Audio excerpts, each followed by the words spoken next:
Hi, welcome back to Jonesy Chats Wrestling. Once again, we're here this week chatting all the things in WWE, everything that's going on with wrestling news. I'm once again joined by my regular co-host, Josh Hayes. How are you today, Josh? I'm doing pretty good. I'm actually coming from a different location today. I'm in my hometown, which is actually the same place that Arn Anderson is from. So it's pretty cool. Pretty cool. He went to high school like 2 miles down the road from here. Yeah, no, it's cool to hear that. We're obviously going to start the show with some really depressing, sad news. Sadly, we had the death of John Huber, aka Luke Harper, Brody Lee, on Saturday. At just 41 years old. It's a real tragedy to wrestling. A lot of people still mourning. I'm still pretty upset about it. I think it's such a shame, really. What was your thoughts and memories of John Huber? I mean, I had always thought he was a fantastic worker, and I agree with the consensus in the wrestling world that historically he had been underutilized in terms of what he actually could do. I always said he kind of had a Cesaro-like charisma to him, to where he had this charismatic presence without even saying a word, and could get over with the crowd by just doing things in the ring. It was the way that he did them, if that makes sense. But yeah, his death came from out of nowhere. I mean, no one saw it coming. We were talking right before we started recording about how, some people missed this one, but Kevin Green, who wrestled a couple of matches. He's a pro football player in the U.S. He wrestled a couple of matches with WCW back in the 90s.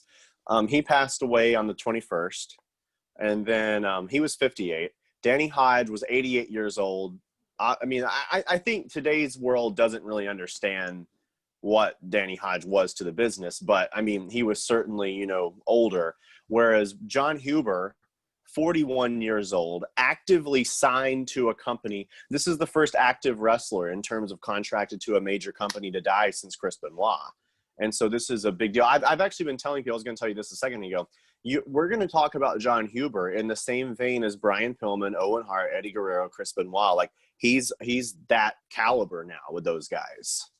100%. I think it's a real tragedy to wrestling, a real tragedy for everybody. Our condolences are with his family. I think one of the great wrestlers, unfortunately, we're not going to see anymore. I think it was really sad. Really looking forward to the AEW Tribute show that's going to take place tonight. I think that will be really nice. I think there's a lot of nice touches, but obviously moving forward, there isn't really ever a right time to move forward, but let's move forward then. So we're going to get into this week's Raw. We're going to discuss what was good, what was not so good. We're just going to go over our general thoughts, really. So let's get into it. So Raw obviously starts with a tribute to starts up with the tribute basically to Brody Lee there, John Huber. It starts with just sort of an image. What were your thoughts before we go into this? Did you think they did enough before Raw started to really sort of memorize Brody Lee?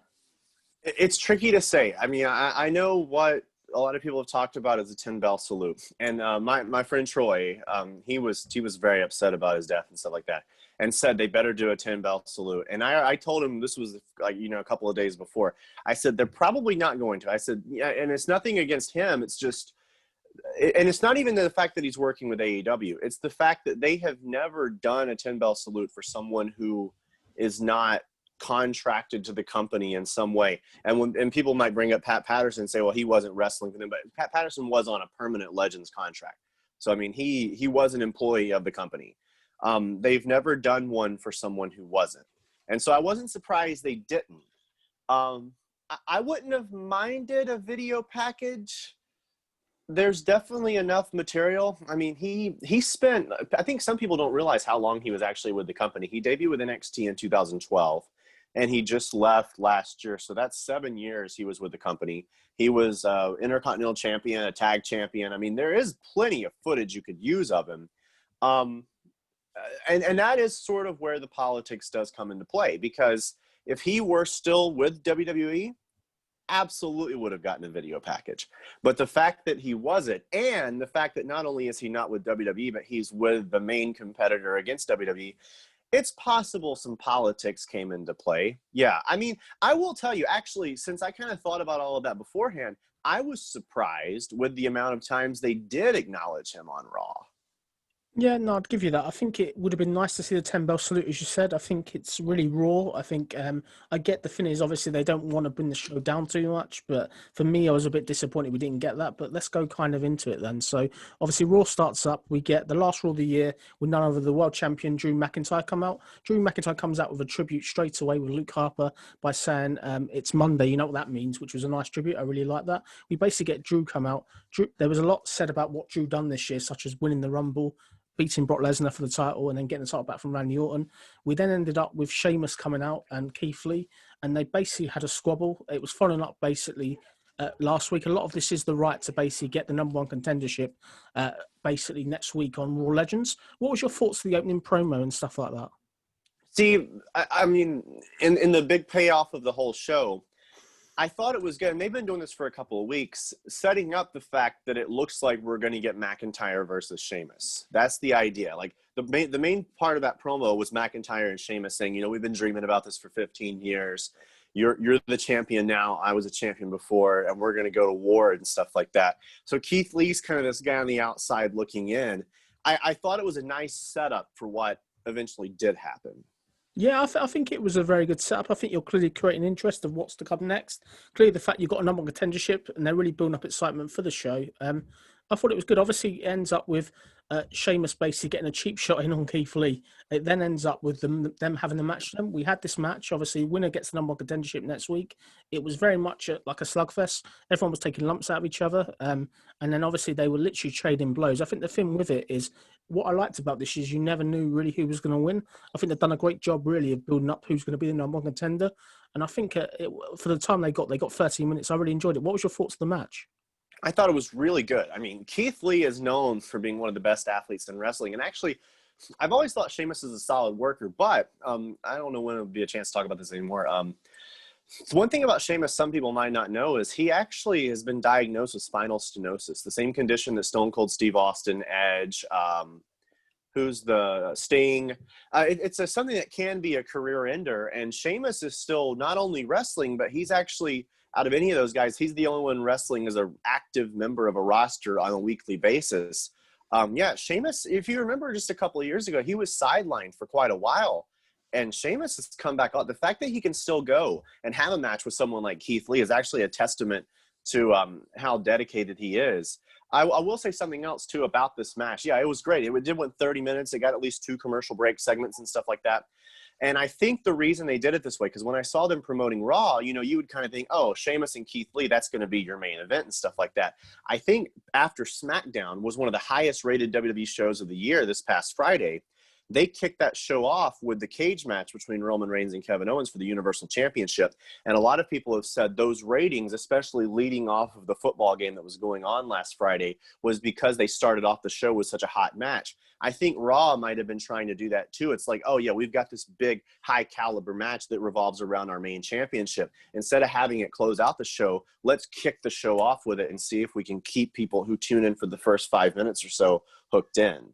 Yeah, definitely. I think Sheamus has definitely been one of the most improved wrestlers in 2020. I've done a great job of building him up, even with a loss here. He looks credible. I'm amazed how over he is since he switched to Raw from SmackDown. I think this match did good. I think it really creates interest for next week. Clearly, next week we're going to have Keith Lee and Drew McIntyre one-on-one for the world title. And this is very clever in my view. I think WWE are doing a great job. They're giving you a reason to watch next week besides the Legends coming. I think it's really interesting. Are you looking forward to seeing that match next week? Yeah, absolutely. I mean, McIntyre and Keith Lee, I'm interested to see what they do with it, because there's been, you know, in the past couple of months, what kind of hot topic has Keith Lee been in terms of, is the company looking to push him? Is the company looking to bury him? They've got him now with a title shot. This match will set the pace, kind of literally, for what they're planning to do with Keith Lee for the entire course of next year. You know, is he a world title contender? Is he a main eventer? Or are they going to do, like, you remember Ricochet's match with Brock Lesnar at the Saudi Arabia pay-per-view? Are they going to use this match to kind of dismiss him, and then he'll never be the same again? This will indicate to us what they really view with Keith Lee. If we was going to get an early prediction, who do you predict is going to go over next week? Is it going to be Drew or Keith? I think that McIntyre will win, but what I'm hoping is it lights some kind of fire under Keith Lee that possibly sees, you know, maybe a heel turn, but if not a heel turn, a more focused, aggressive side to him. Because since they're not going that route with Big E, they're keeping Big E, like, people keep thinking they're going to kind of turn Big E heel, or they're going to make him more focused. And, like, he kind of visibly refuses to do that on camera. So if they're not going to do it with him, maybe they should do it with Keith Lee, or you know, the only other third option I could think of is Matt Riddle, just some guy who has kind of always been perceived as kind of laid back and lighthearted. Have him experience something like losing a world title match that kind of snaps him into it to where he gets more focused. That's what I want to see happen. I do think that McIntyre, I don't see McIntyre dropping the title on a show that revolves around nostalgia. I don't know why. Like, I think it's because of how many old school guys like Drew. I'm not sure what that would do. I mean, if Keith Lee won it, hell, like, let's find a way to run with it, you know? Yeah, if I had to put money on it, which I can't because the only thing I can bet on is the Royal Rumble for WWE. If I had to, I'd pick McIntyre. Yeah, I'm with you. I think McIntyre to win. My prediction is McIntyre gets the win. Sheamus will do a heel turn after, and I think this will create Sheamus versus McIntyre at the Royal Rumble. It's been long overdue. I think it's a great for the match. For me, I'd love to see Keith Lee turn heel. I think there's been a lot of rumour on the internet and a lot of controversy that Keith Lee will be turning heel, apparently joining the Hurt Business. That apparently is the big plan, supposedly, but I don't buy it. I think Sheamus is going to do a heel turn. Drew is winning this. I don't see him doing it. I think if WWE are clever with all these extra eyes on the product, this is the time to do a big angle when you build up to the Royal Rumble, WrestleMania. You want to do something that keeps people talking. I remember the time when CM Punk turned heel randomly. I think you need to do something like that where you can get people talking. Sheamus turning heel here, it creates interest and it gets that match that they've been building up for months now of Drew versus Sheamus. What's your thoughts, though? Would you be happy to see that at the Rumble? Yeah, and I do think that I think that that's the moment. If you're going to actually turn Sheamus heel and do the match, that's the moment to do it. I did consider, actually, you know, the way Keith Lee's been so involved in warning McIntyre about Sheamus turning, what if Keith Lee somehow was able to turn heel in this match? And he does something to where, yeah, he's been telling McIntyre that he can't trust Sheamus when really the person that McIntyre can't trust is him. That would be an interesting plot twist, but I do kind of wonder if they'll go the more obvious route and have it be Sheamus who turns. Yeah, I think we will see Sheamus involved in the title match next Monday. Yeah, and that, yeah, I mean, with the length of time between next Monday and the Royal Rumble, that seems like the logical way to go. definitely. Let's go forward then. So we then obviously had The Miz and Grand Metalik in basically a squash match. Grand Metalik got the win here. For me, not a fan of this. I thought this was total stupid. Grand Metalik is 24/7 fodder. If you're giving him a win and he's going to go on and do something better, I kind of justify that. But he won a match here for nothing, really. What was your thoughts of Miz losing to Grand Metalik? Oh, man. Okay, good. We have something good to work with. So, yeah, I've been a huge Grand Metalik fan for years. Yeah, he hasn't even been booked well, but as a wrestler, he's extremely talented. And actually, he is the only luchador in the WWE who, the way he wrestles and the way he doesn't talk, reminds me a lot of the old school WCW luchadors. He reminds me of like a La Parka. I've been a big fan of that guy ever since he was in the Cruiserweight Classic. And, yeah, no, man, my boy Grand Metalik got a win. I think it's okay. I get what you're saying about how they had, you know, a low-card jobber beat Miz, who up until a couple of weeks ago was billed as a world title main event guy. I think it was to establish how out of whack the Miz is after he lost his contract and how distracted he is and how he can't even beat a guy like Grand Metalik. I think Grand Metalik was kind of a placeholder. They wanted to actually use a jabroni to say, oh, Miz is so unfocused on wrestling right now that he lost to a jabroni. Now, as we find out later on, I'm so bad at this. Never mind. Okay, so Miz wasn't in for a bad night the whole time. No, let me put it like this, and this is where they got the trouble. If they're using the win here, this is guy that's had the Money in the Bank briefcase, they're using this win here. If it's to elevate Grand Metalik and there's a plan at the end of it, fine, but when it's a throwaway, this guy's not even won a match ever on Raw, if that makes sense, or I'm mistaken, this year. Like, he's lost to Jackson Riker, he's lost to Lindsay Dorado, you know what I mean? They're not done anything with this guy. And I just think it's fun, it's comedy, but what they did later, I just didn't really add up for me. But have you got anything else you want to add before I move forward? Hey, Viva Grand Metalik. Yeah, as I said, if it goes somewhere, Josh, I'm a fan of it. You need to give people wins. I understand that, but if he's chasing if he's chasing R-Truth next week and whoever else that party, then what's the point of it, really? Yeah, it probably won't go anywhere. No, probably not. But there we go. Let's move forward then. So we then had Elias backstage. He gets a knock on the door, and AJ Styles walks in with Almas. They basically quarrelled, and it was to set up basically a match. I quite enjoyed this segment. I thought Almas looked a star again. Clearly looks intimidating. Jackson Riker, I like that sort of standoff as well. They're doing a great job of building his new character up. And I thought it was a fun segment. I think it's always funny to see kind of who the heel is in this segment. What was your thoughts of it?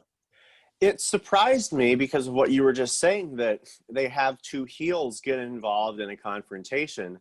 And it's interesting because you've got two heels who both have a bodyguard, and one guy's bodyguard is a lot bigger than the other. And I thought Jackson Riker and Elias did a very good job of selling just the sheer intimidation of Omos.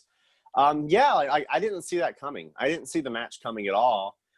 And so later on, when they did have the match, I'll tell you more about it. Like I watch wrestling usually as a fan. Like, I don't sit and analyze every match like a wrestler. This one I did. I sat down when they actually had the match, and I'll tell you more about it later on. Like, when you do heel versus heel, it's a great opportunity to sit down and actually break down the ring psychology behind it and see what's actually going on. And I found some very interesting stuff about it that we'll tell more on that at 11. I'm looking forward to hearing that, definitely. I think it was a fun segment. I really like the way that everybody got time on the camera. I think Almost Clear presence, he's starting to do more stuff, and I really like Elias. I think it works really well. Interesting to see AJ Styles in this spot, but that was kind of it. We then went on to the next match. We had Dana Brooke and Shayna Baszler. This was obviously built up previously, like when we had sort of Dana Brooke be taken out of Survivor Series with Mandy Rose, and I think this was an okay match. It was nothing special. Baszler got the win here for me. I'm feeling Shayna Baszler's far too good to be stuck in feuding with wrestlers like this, in my opinion. I thought it was a limited match, really. We got Shayna Baszler get the win, which I was relieved with. And then kind of obviously post-match, we got like Mandy Rose basically trying to check on her.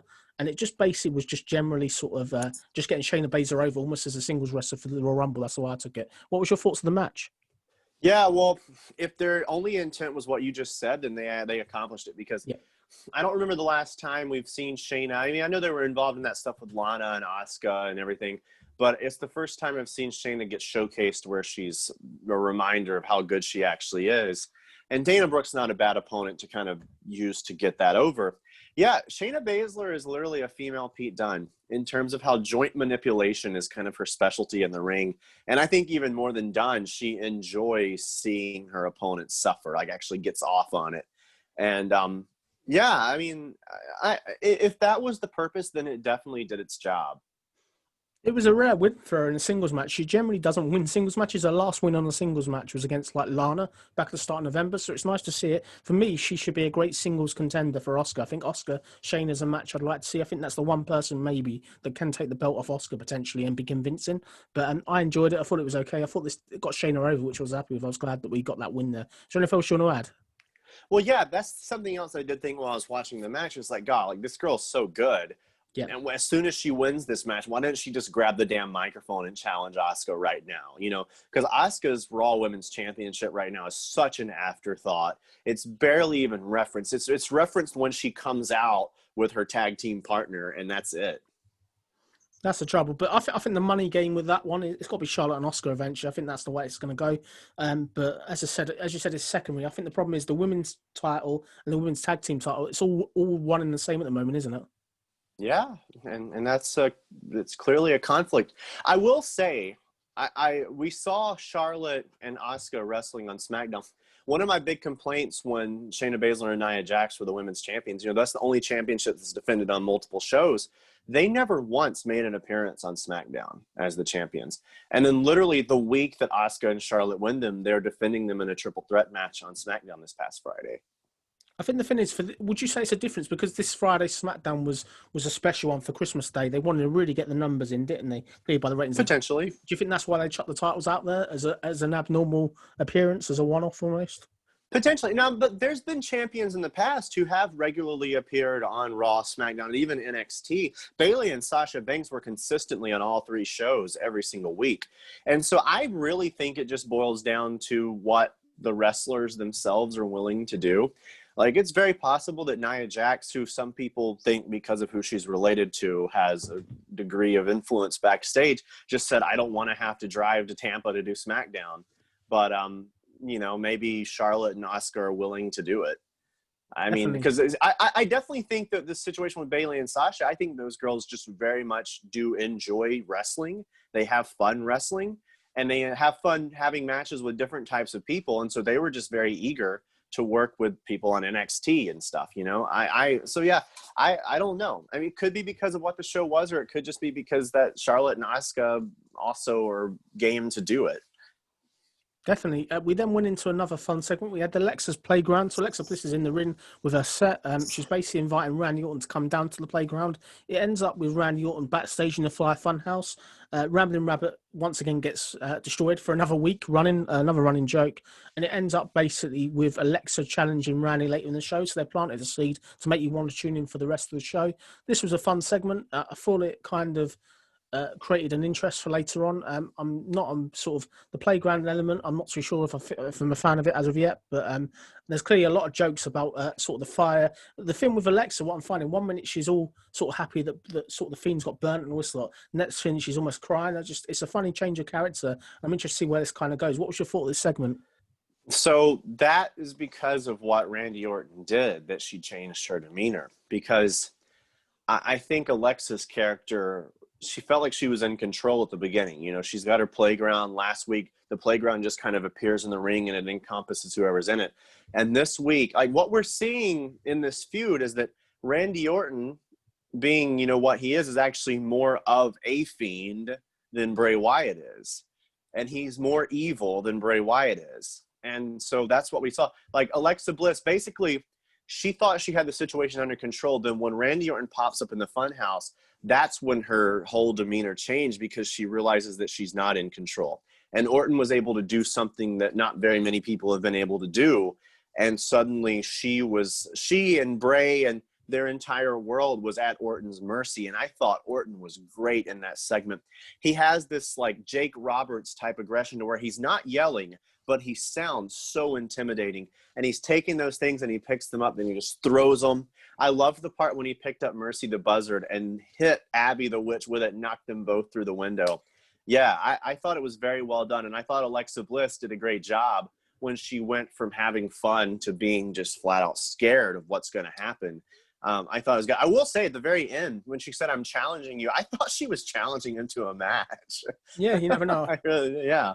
I think it was a fun segment. I think they're doing a great job with obviously the Fiend / Bray Wyatt being missing. I think they're doing a great cover up for that. In that respect, I really kind of enjoyed it. I think the fact that they're planting something, you have got that cliffhanger then to carry on to want to watch the show, the rest of the show, which is what I kind of enjoyed. I thought it was really, really good.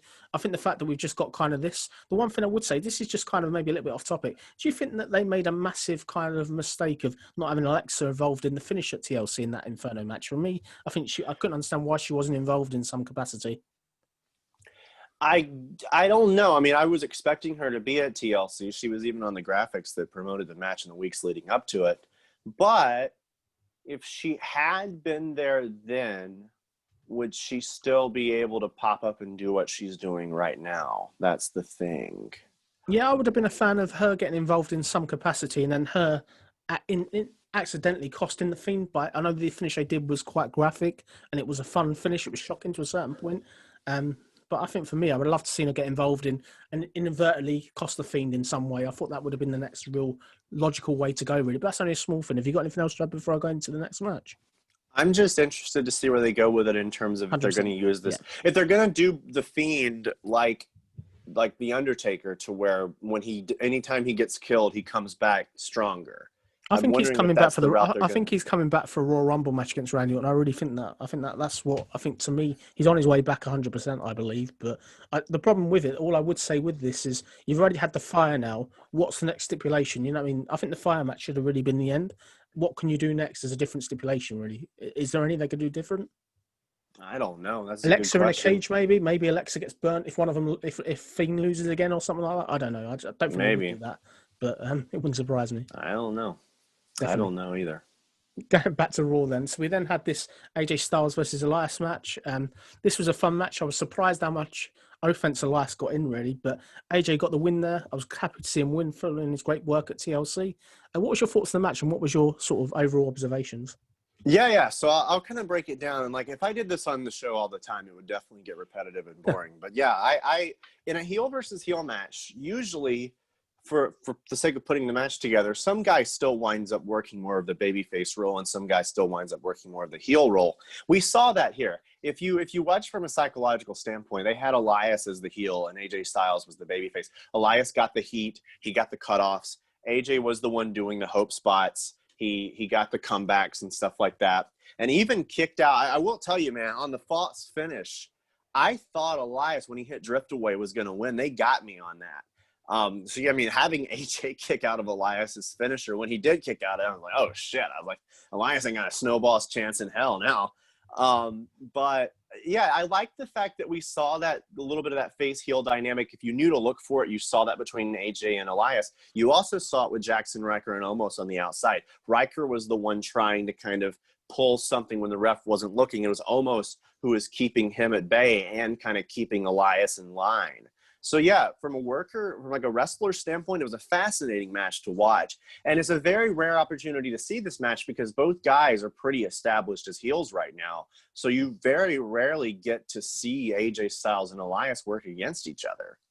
Definitely. I think it was a really good match. I think for me, the only thing I really sort of struggle with is they're really scared to let Omos do anything physical, aren't they? They've really got this reluctance. And I think for me, that's the only thing that's kind of missing. I think in ring, it was great. I think AJ obviously delivered a very good performance again. I really enjoyed the match. What is it with this fear of Omos doing anything physical? It's almost like he's just, unfortunately, just a presence, which is a real shame for me for a big man. I mean, yeah, I've always said the working punch is the big one. Like, if a big guy can throw a punch, that's how to do it. He must be so green that they don't trust him to do something on camera without it looking like a botch. And, I mean, like, the only move that we've seen him do was pick up The Miz like a baby and then drop him into a table, which, honestly, dude, if we were strong enough to pick up someone like The Miz, which we might, I don't know, you and I could do that spot. You know, like that requires no athletic ability at all to pick someone up and then drop them. Do we think I can actually see the following happening? Give it 3 or 4 months. This is my prediction now. It's another one out there, outlandish one. I can see AJ Styles treating Omos so bad, you start feeling sorry for Omos and almost going out on his own, maybe. Do you think that's the route they're going to go down eventually? To me, it seems natural. There's little seeds of that have been planted to where AJ, Omos is working for AJ, and he's kind of not able to become his own man. He tries to reach out and have a little conversations with wrestlers themselves, and AJ kind of cuts him off. The only issue I would see with that is Omos at this point in his career ready to stand alone. I mean, when they're not even letting him do any wrestling moves right now, how's he going to break away? Like, what's he going to do, you know? I just think that he's a very tall guy who they got into the company, and he's still very green, and he needs significantly more time to figure out what kind of wrestler he even is. Because right now, he's not a wrestler. He's just a bodyguard. A bodyguard who doesn't really touch people. Yeah, no, I agree. I think it's a shame, really. I think he does seem to have some potential. Interested to see where this goes, but I am enjoying the work so far. The AJ Styles almost dynamic. I am enjoying it, so hoping to see more of that in future. Next, moving forward, we then had the follow up from Raw Talk last week. We had Ricochet basically saying he's not sure whether he's going to join Retribution or not. This has obviously been sort of a feud that's been going since 9th of November. It's one of the only storylines Raw have been working on every single week, besides the Alexa one. So we had this end match between Mustafa Ali and Ricochet. Let me put it out there. What a fantastic match. This match was so high risk. It should be on a pay-per-view, really. I felt they took so many high risk moves, if that makes sense. Clearly, there was a couple of great spots. Ricochet took out Retribution on his own. That DDT to T-Bar. I don't know how T-Bar was right, where he landed on his head. Yes. He did another one to Mace as well. Obviously, Ali got the win there, basically. He got the pin. He got the submission by the Koji clutch. When we look at this is obviously like the second time they've faced each other. And when we look at this whole storyline with Ricochet, he's lost to everybody. He's lost to Mace. He's lost to T-Bar. He's lost to Ali. He's not won a singles match on Raw for I don't even know when. Do you think it's a real strange way, this storyline? What's your thoughts on the storyline and the match overall? I mean, if they're going to do something with it, I just think that the time's already come to pull the plug. And so, I mean, you know, they had Ricochet on Raw Talk last week talking about how he's tired of getting beat up, even though he doesn't want to join Retribution. He's tired of getting beat up, and that needs to change. Like, he's considering joining. And then he loses again this week, which, by the way, I also thought the match was fantastic. And I also thought, even though you had the spot where Ricochet took the other members out, I thought this match highlighted Retribution as a group a lot more than a lot of matches had. Because a lot of matches they've had, the other people involved are just standing around out there not doing anything. At least at this point, you saw the rest of the guys multiple times trying to get involved and help Ali. It definitely, you know, it made them look more like they were all working together and willing to break the rules to ensure that their guy wins. And yeah, but then so you have Ali win, which I thought was fine. And then Ricochet says, no, I'm not going to join again. So it's like, well, what the hell was he talking about on Raw Talk last week about how he's tired of getting beat, so he wants that to change? He got beat, and then he's still not joining them. I just kind of think that they need to move. Like, if they're not going to do anything with this, they need to move on. Like, that segment, that match on Raw is a perfect way to kind of kill off this feud and take Ricochet, who, by the way, that match did prove what a worker Ricochet is, what an asset he is to the company. And we've been talking about Keith Lee, but Ricochet is another one to where the sky is the limit with what they could do with that guy. It's just a matter of them figuring out what they should do with him.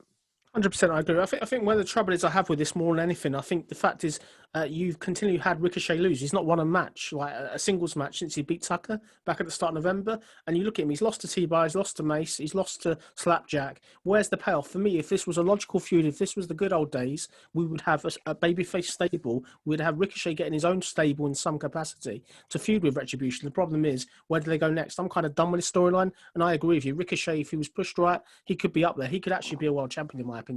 It's not crazy. I think he's that good. I think clearly this match was great. The fact it was even better than the last time they faced back at the start of November. I'm a fan of this. I want to see these two face again, but I don't know how they're going to get away the storyline now. For me, Ricochet had to join this week. He's not joined. Where's the payoff now? Maybe Retribution attack a few other people, then you're going to get that babyface storyline. Would you be a fan of that? The babyface stable to counter Retribution? Yeah. I mean, it makes sense. That's a logical thing, isn't it? It makes sense, but it's the other thing you just said. But doing that would also stretch this feud out more, and it raises the question of whether or not that's the best position to keep Ali and Ricochet in, instead of giving them something else to work with. I mean, I will tell you, if Retribution did a feud with someone else, another group of people or whatever, and they wrestled their matches the way they did this one with Ricochet, to where everybody's trying to cheating and helping everybody do everything else, that's fine. Like, that's the way you make a stable like Retribution look good, is by them all trying to work together instead of just one person working while everybody else just stands out there not doing anything. Definitely. Are you surprised we've still got Retribution in December 2020? Are you surprised they're still around? Absolutely. I thought they were going to be sent packing months ago. And if they keep them around, it's just like, I mean, it's been so inconsistent, because one week it looks like, oh, they found something for them to do. They're going to turn this ship around. Then the immediate next week, it's instantly like, oh, they're jokes again. They're jobbers, they're nothing. And so I don't think that anyone backstage has a set plan. They don't have any long-term plans. So they're literally just figuring out what to do with Retribution week by week. Yeah, definitely. I think the thing is, it's also like one of them things Vince got really excited about at the beginning. They've done all their work, and when they've come up with the storyline, they've got nothing else to follow. I think the fact that they can't give Reckoning any sort of offense or nothing, I think that's a massive mistake as well. She's just a spare part again. But for me, I want this storyline to be done. I get we may see a rematch at the pay-per-view of Ali and Ricochet. We're probably not actually going to see them on pay-per-view. They're never on pay-per-view, actually, to be fair. But I don't know where they go next. I think this needs to end soon. I think for me, either Retribution needs to disband, or we need to get a payoff. Ricochet should have joined Retribution this week, in my opinion. I mean, yeah, this would have been the time to do it after what he said last week and him losing again this week. That would have been the time he would regrettably join them, just because he's tired of losing. That's the perfect way to do it. Definitely. We then obviously had this Charlotte Flair and Nia Jax match. For me, it was okay. I was kind of concerned every time Nia Jax attacked Charlotte. I was really worried for Charlotte sort of being safe in that respect. I shouldn't say that. But for me, the match obviously ended with Charlotte getting the disqualification win. It was just a basic match, and all it was designed really was to show how dominant Nia Jax is going into this Royal Rumble. What were your thoughts on this match? So before the match, like when they were talking about that, because they promoted this match kind of throughout the show leading up to it, I totally forgot that the storyline reason for Charlotte being injured was because she got attacked by Nia Jax about 6 months ago. And so, yeah, this match was kind of billed like it was the payoff to, something that happened a while back, and that Charlotte was finally going to get her revenge. And then, yeah, the match was just kind of to establish that. Shayna Baszler being out there, it's like she and Nia are both still kind of focused on Charlotte and Asuka, but also we see Nia and Shayna in singles matches Monday night. It's like these women are kind of thinking about the Royal Rumble, and that's where we're going to see them, at the end of January. What's interesting about this whole way, obviously after the match, we had Baszler come out and obviously get a cheap shot on Charlotte as well, and then clearly Asuka ran out. I'm interested to see how they can have sort of some of these members in the Royal Rumble match, yet you're teasing the tag team titles. Do you think we're going to see some of these wrestlers do double duty at the Royal Rumble potentially? It's possible, and I know that that's been done in the past. I mean, especially with singles titles, you've had guys defend their titles and then wrestle in the match. You've had tag champions, be in tag team matches, and they're also in the Royal Rumble. It's possible. I mean, it just looks like to me right now this constant blend of the Raw Women's Championship and the Women's Tag Team Championship, to where the person who wants one kind of tends to want both, since they're both on Asuka. Whoever is focused on Asuka kind of wants both of those titles too. It can be a very bad limbo to be stuck in, though, because theoretically what you would have is an established women's tag team division and an established women's singles division, and you don't cross into those boundaries that much. But that's unfortunately where they are now that Asuka is tag champ and the Raw Women's champ. Definitely. We then had a fun backstage segment. We had your favorite person, Angel Garza. Once again, they're chatting up Charlie Caruso. Again, the flame's back on, if that makes sense. I don't know where it's been for weeks. Ends up with 24/7 wrestlers running in, destroying the rows. Garza giving it to Charlie. Fun segment. What was your thoughts of seeing Angel Garza back on the show? Well, I realized something about Angel Garza a couple of weeks ago. I know, like, you've called him kind of like a Val Venus or whatever, and I actually said he was like Pepe Le Pew from Looney Tunes. No, it's definitely Latino heat. It's Eddie Guerrero is what they're doing with him. And I don't know what the hell they're doing with him. I do find him entertaining. But if he's just this, Valentine's Day sideshow guy, I'm not really sure what that's going to do with his in-ring ability. He's kind of like Ricochet and Retribution, to where he needs to be given some kind of purpose. He needs to be given something to fight for. I do remember like a month ago or so, I said, how does a gimmick like that translate to wanting to see his matches or him having a reason to wrestle a match? And that's kind of what he's found himself in. How, especially in a PG wrestling company, do you do something to where his matches have romantic consequences, if it will? Because that's the only way you kind of make that gimmick work in a wrestling company. I did hear a long shot rumor this week. Apparently, there are rumors going around that he may be partnered with Eva Marie. Apparently, she's coming back. Would you be a fan of that tandem if it forms? Wow, that would be that would be really interesting. I mean, I'm not sure what that would do for him, and I'm not sure what that would do for her. That would be very interesting. I would definitely check it out. Like, I'm not sure if I'm checking it out the kind of the way you can't turn your head away from a train wreck, but I would definitely be interested in it. Yeah. Brutal but harsh. No, definitely. Damn. We then obviously had a backstage segment where we basically get MVP saying Lashley's going to make 2021 special. Lashley's going into the Royal Rumble. What were your thoughts on Lashley going into the Rumble alongside Daniel Bryan? I think it makes sense. I think that Bobby Lashley, the most protected man in WWE, one of them anyway. Yeah, Lashley, 100%. Yeah, and by far the most protected man in the Hurt business. I mean, he's the top guy in that stable, and so yeah, it makes sense. I mean, Bobby Lashley, he's U.S. champion, but he's hovering right up under the WWE title picture, to where they can push him into it anytime they want to. When the WWE champion is the right guy, they can bring him up there, and most people think that he will be the champion at some point. So yeah, it makes sense. Just like with Daniel Bryan. I mean, Daniel Bryan, what I just said, you can say the exact same thing about him. I mean, his status with the company, he's literally one spot up under being in the Universal title picture anytime he wants to be. And I'm calling it now. Lashley's going to eliminate at least 5 people at the Rumble. That's going to be the big thing. I don't think he's going to win it, but I think he's definitely going to do multiple eliminations. I think they're going to do a big song and dance about it. For me, it's a wise move. This guy's been so well protected and so well built, almost too good to have that United States title now. I don't really know how they're going to get the belt off him unless he loses in a triple threat eventually. But I'm a fan of this. I think this guy's going to go somewhere, definitely. Yeah. We then went into this 8-man tag. We had the Hurt Business facing Riddle, Jeff Hardy, and the New Day. Clearly, this has been building for many, many weeks. This was a fun match. There was a lot of near falls, a lot of close falls. But once again, when all hope's lost, Bobby Lashley basically no sells, and he gets the Hurt Lock. This is like the 4th time he's made Jeff Hardy kind of tap out. Big win for the Hurt Business. Lashley getting that. Did you enjoy this match, and was you a fan of it? I did like it. I mean, something else, by the way, we got to talk about. There were a lot of tributes to Brody Lee, Yeah. Luke Harper in this match. So as Xavier Woods had on a Brody armband, we had the Xavier Woods busted out. Not only did he bust out the Harper discus clothesline, but Tom Phillips on commentary actually called it a Harper clothesline. And I think he also threw in a yeah, yeah, yeah. There were multiple yeah, yeah, yes throughout Raw, by the way. And so, yeah, I mean, the match got a lot of time. And I guess as far as the finish goes, it goes back to what I was saying about how with Jeff Hardy involved in this stuff, you have a guy who can afford to take the fall because he's Jeff Hardy. That's the thing. I mean, out of the New Day, Riddle, and Jeff Hardy is the one who's hurt the least by it because he's the one with the longest legacy to where it, like him losing to the Hurt Lock on Raw on December 28th or whatever it is not going to change the fact that when people think about Jeff Hardy, they think about the guy coming off the ladder at WrestleMania. You know what I mean?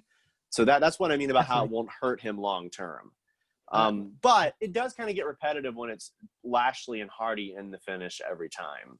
I think what's going to be very interesting is obviously at the end of the match, we had Matt Riddle basically get the final flash knee to Lashley, cheap shot. For me, I can't really figure out what they're doing. Obviously, it's meant to be Lashley versus Riddle eventually. I thought we'd have it at TLC. We haven't had it as of yet. For me, interesting to see the placement. I can see this match happening within the next probably 2 weeks on Raw. I think we're going to get it. I don't think we're going to get it on the pay-per-view because of Lashley being the Rumble, unless he does double duty. Are you looking forward to seeing this? And is Matt Riddle going to be the man that shocks everybody and actually beats Lashley for the title, maybe?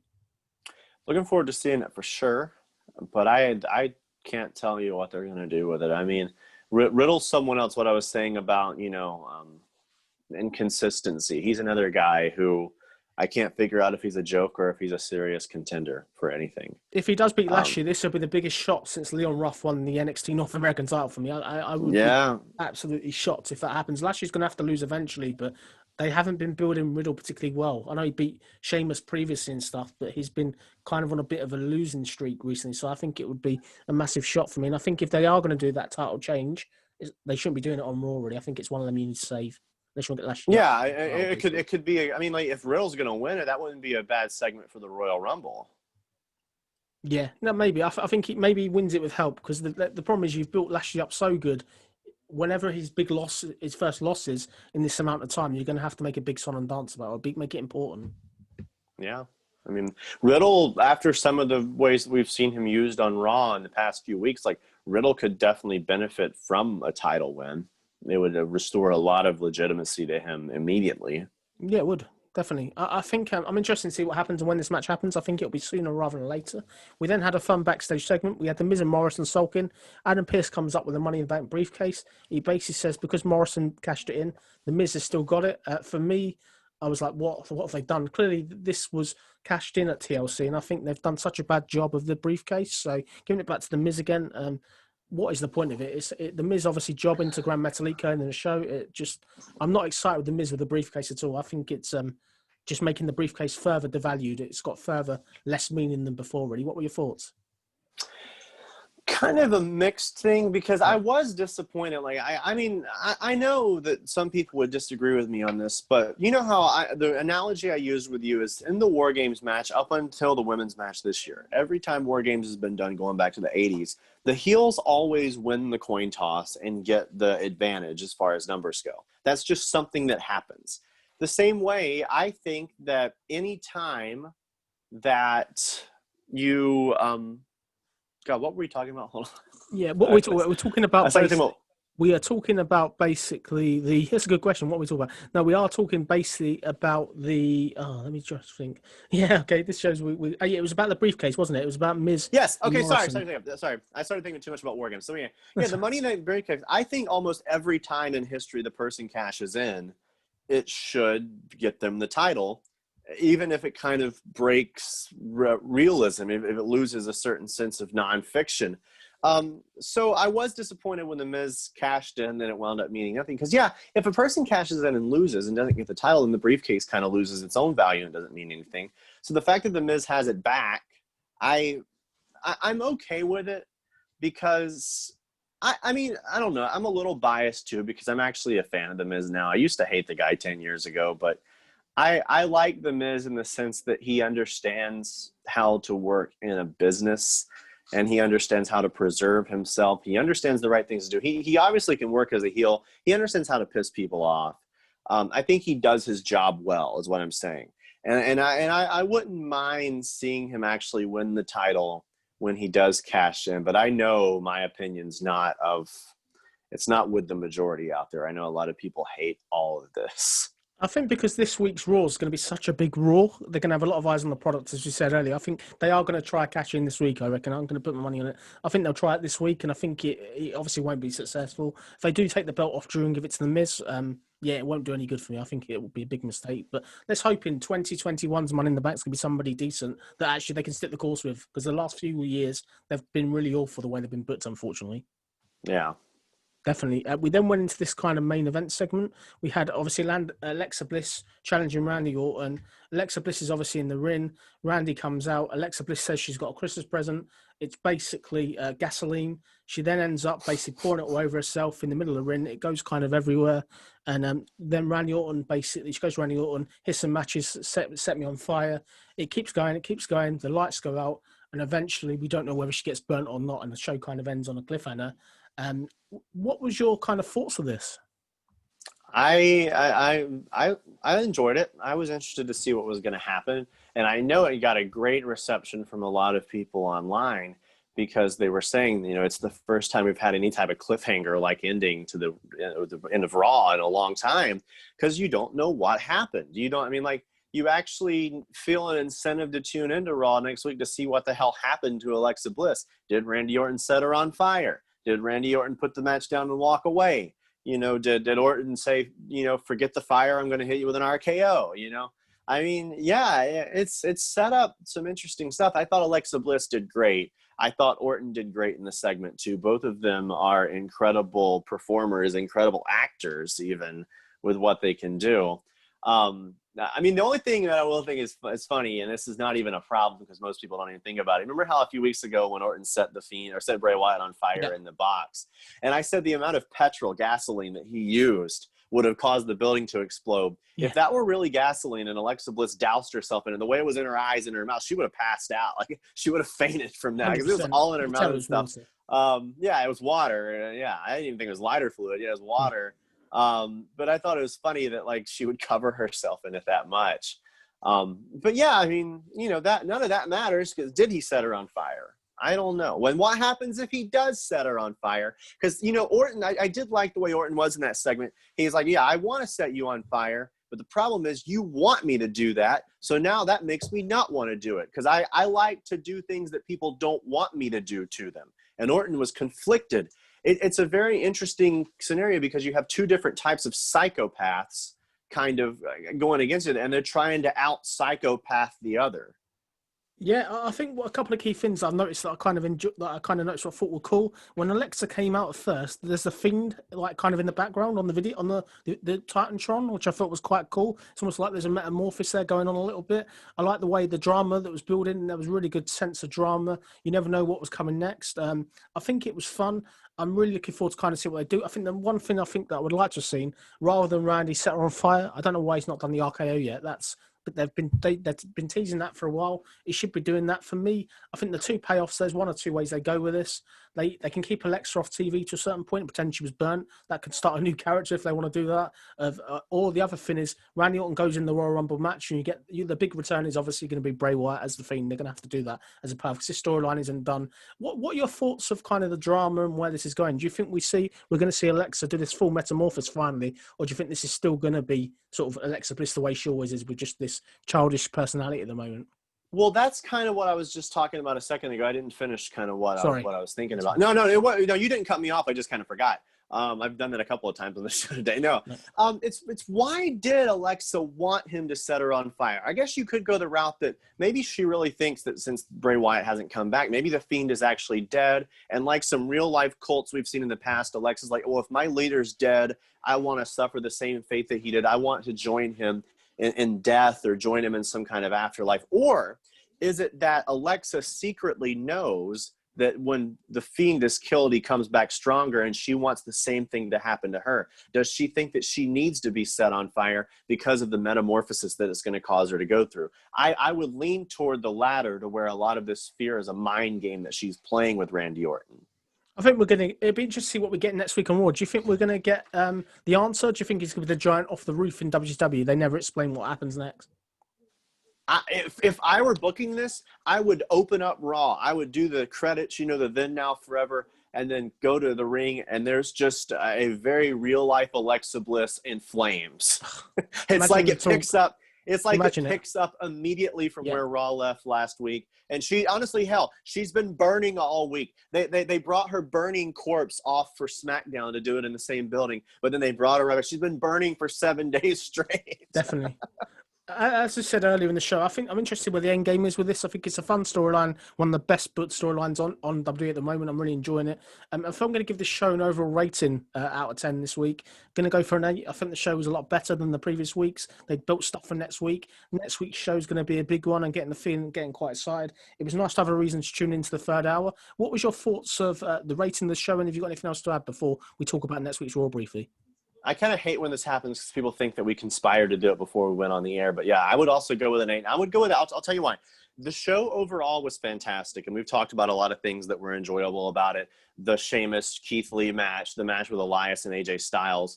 We the nice setup with things with Randy Orton and Alexa Bliss and the Fiend. The reason why it goes from being a 10 out of 10 down to an 8 is for 2 reasons, 2 things that knock it down with that math work. The development of the women's storyline, as far as what they're doing with Asuka, what they're doing with Charlotte, Nia Jax, and Shayna Baszler, in terms of, are they going to go after Asuka's singles title? Does Asuka's Raw women's title mean absolutely nothing right now?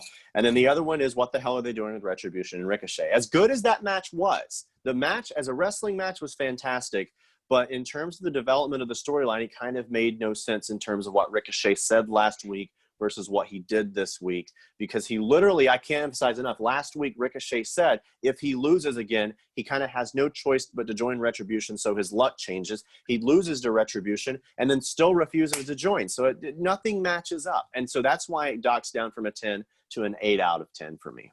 Perfect.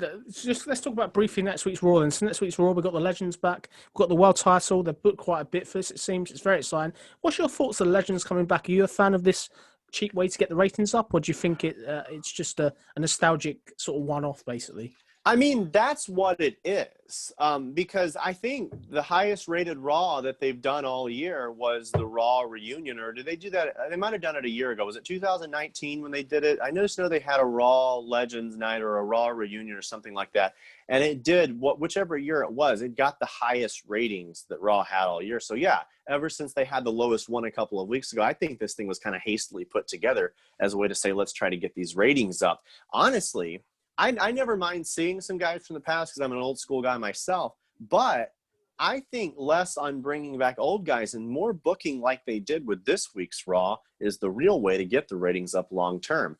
I have no problem bringing back a legend, bringing back a Hall of Famer if it's for the sake of getting a person or a feud over, like a current superstar or a current feud over, because certain people can be very helpful in that. Stone Cold Steve Austin, we've seen a lot in the past when he pops up for a contract signing or something like that. His promo work can definitely make you care more about the wrestlers than those wrestlers themselves have been doing for weeks.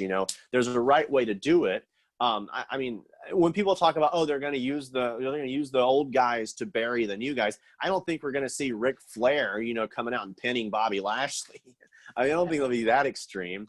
I don't have a problem with it. I mean, because I like seeing those guys, and I kind of also think that they won't do anything too consequential on there in a good way, to where it screws something up. I agree with you. I think the thing with it is it's okay, as you said, if the talent is sort of going over, the current talent that's there all year round, they need to really use this big week as a reset, in my opinion. I think they really need to do some big stuff. We need 2 or 3 storylines coming out of this week's show to basically propel your interest in the Royal Rumble. This is the time to start WrestleMania season for me.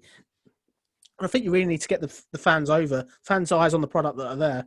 Let's create something. Let's make it as good as this week. Because the problem with Raw, we are finding is week to week it contrasts. 1 minute it's great, next minute it's not so good, and it's just a shame. It isn't as good as this week every week. But that's kind of it. Have you got anything else you want to add before we end the show?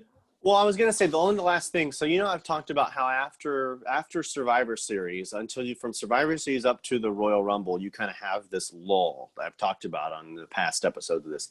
I think that this Raw coming on Monday is going to be when you finally get over that hump, because this coming Raw is either going to kick off the road to the Royal Rumble or the road to WrestleMania, or it's going to be the last Raw of this kind of downtime before we kick off the road to the Royal Rumble. So either way, there's a lot of room to tie up some loose ends and kind of establish something new and tell us, even more so than we saw this week with Shayna and Nia, you see sort of what to look for the Royal Rumble, if that makes sense. So, I mean, yeah, it's a very exciting time. Some would argue the most exciting period of the WWE season is coming up, Yeah, definitely. So this has been Jonesy Chats Wrestling. Thank you, everyone, for sticking around to the end of the video. It's been another fun week. And yeah, no, thank you for coming on again, Josh. We'll have to do this again.